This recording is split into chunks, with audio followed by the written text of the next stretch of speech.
నమస్తే. నేను మీ స్వప్న. 1 కేజీ దాల్ముడిని ఇంట్లోనే ఈజీగా ఏ విధంగా చేసుకోవాలో చూద్దామండి.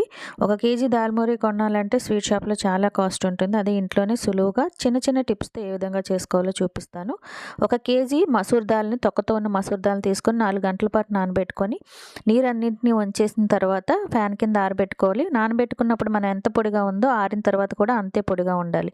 కారపూస కోసం ఒక 3 స్పూన్ల శనగపిండి, కొంచెం ఉప్పు, పసుపు వేసుకొని తగినన్ని నీళ్లు వేసుకొని పిండిని కొంచెం లూజ్‌గా కలుపుకొని కారపూసలో తిప్పుకొని ఒక ప్లేట్‌లోకి వేసుకోవాలి. అదే ఆయిల్‌లోని పెద్ద మనకి టీ జాలి లాంటిది ఉంటుంది కదా! హై ఫ్లేమ్ పెట్టుకొని మసూర్ దాల్‌ని వేసేసుకొని అటు ఇటు కలుపుకుంటూ క్రిస్పీగా ఫ్రై అయ్యేంత వరకు ఫ్రై చేసుకొని ఒక ప్లేట్‌లోకి వేసుకోవాలి. అలాగే జీడిపప్పు, కారపూసను కూడా వేసుకొని 3 కలిపేసుకున్న తర్వాత దాన్ని మనం హీట్‌గా ఉన్నప్పుడే ఉప్పు, కారం కలిపేసుకొని ఎయిర్ టైట్ కంటైనర్‌లో స్టోర్ చేసుకుంటే ఎంతో టేస్టీగా ఉండే sweet shop style dalmudi ready. Please subscribe చేయండి. నచ్చితే మీరు కూడా ట్రై చేయండి. నాకు కామెంట్ చేయండి. Thank you.